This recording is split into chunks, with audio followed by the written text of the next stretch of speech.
So I'm here to talk to you about what happens during a cyber attack. First, I would like to talk about the human side of a cyber attack.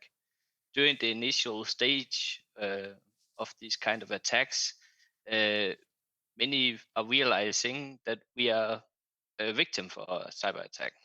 And therefore, emotions and also the stress level of the employees are quite high. Most of the uh, One of the things that's very important for our forensics experts is to understand, as many people, you have your own options, your own opinions on how to solve a situation. And this could really hinder the outcome of an investigation of what actually is happening. Most of the time, a security breach is only identified when it's too late. The hacker has already gained unauthorized access to the network, and something that the hacker has done has alerted the security team that they have a presence within inside the network. This could be anything from if extracting of data or a full ransomware attack. So while the fire is burning somewhere, we don't always know where. Emotion, as I said at the beginning, are very high, and therefore many people do everything they can to close every port, close every IT network to make sure to contain the breach. But the problem is that's more or less like you're walking around looking for a problem, but you're blind. You don't really know what actually is causing the problem. And this is where uh, it's important to investigate and here to understand why is this attack happening? Why did this breach happen? And how can we control the situation again and we retain the control? This requires that we actually step back uh, and try to understand how did the breach take place, where did it start, and then to follow the steps that the hacker did as well. And by doing so, we will then be able to fix the security issues that allowed the hacker to gain the original access, remove any backdoors that may have been installed from the hacker side to make sure that he had a permanent access to the network, and finally to completely remove all access for the hacker and not just block them for the current situation. Because if they get blocked, they often have another way in. And here we have an importance of forensic analysis and logging. The importance of this is in the past, we have seen an inexperienced staff attempt to fix the situation that was under the attack. And this provoked the hacker to either uh, make his intention quicker to make even deeper into the network and find another permanent access than the one he already had.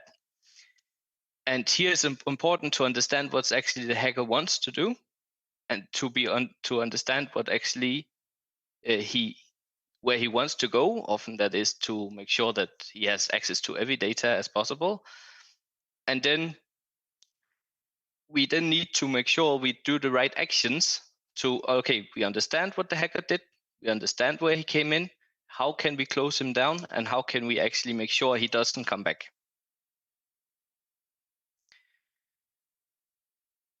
While it's understandable and very logical to attempt every way to kick the hacker out, often this, as I said before, can actually make the situation worse.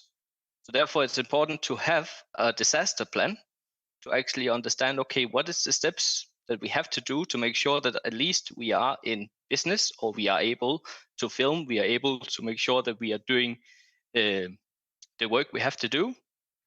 And therefore, it's very, very critical to understand that the whole organization knows what they should do, especially within the security and the IT teams. And then to talk about the logging, it's very critical to to have and also to maintain effective monitoring and logging. We hear many places use terms as a single pane of glass, or we need to have more capacity to effectively log everything. As we know, this takes a lot of data. If you have to log whatever you do all the time, that takes a lot of data and therefore also has a high cost. And you need to be able to examine all those logs. So therefore, it's very important. So, for example, to have perhaps a security team or security operational center where you're able to analyze what is actually happening and which data is very critical. I have a little story from my home country. I'm from Denmark. Here there was the most watched 15 minutes of television each year is when our queen in Denmark talking for her New Year speech. Most Danes have a tradition for every beginning of their New Year's Eve party to watch what the queen have to say about the year. Some years ago, there was an attack on a Danish company, which is the biggest TV distributor in Denmark. And here, the attack came from what it seems to be a very unhappy employee who had access to the critical systems. Here, this attack hit over 20% of all Danes, which is over 1.3 million, where they could not see the Queen's speech. The screen simply just went black for 15 minutes where she was supposed to speak. And this and this obviously made the problem that this was New Year's Eve. People are off, therefore there's not really any people able to solve the issue quickly because people are on vacation. There's their own party and so on, and therefore when you have no people to detect or to actually investigate what the hacker is doing, then you have no way to contain it. And therefore, this hacker was able to stay, actually to close it as he pleased, both for the day where he did it and also later, because he was not kicked out of the system. And this cost this company millions because many TV consumers have an easy access to a competing company. So therefore, they are really, what you can say, risk is really quick to change the company. This is also why we see often attacks happens in weekends and holidays and other times where people are not working, because this is where they can hit more effectively. Therefore, it's very critical to have a strong detection and response unit to ensure, for example, 24/7, 365 days a year monitoring for critical incidents. So you're able to handle them in real time. Also, AI can support here.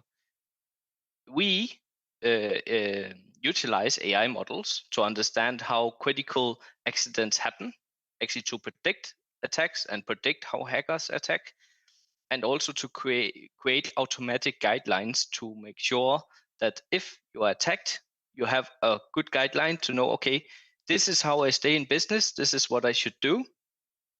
And then we gain ourselves the time to, as I said before, investigate what is the problem, and then also to kick the hacker out so he cannot do more damage. And yeah, this was mainly what I had to talk about today.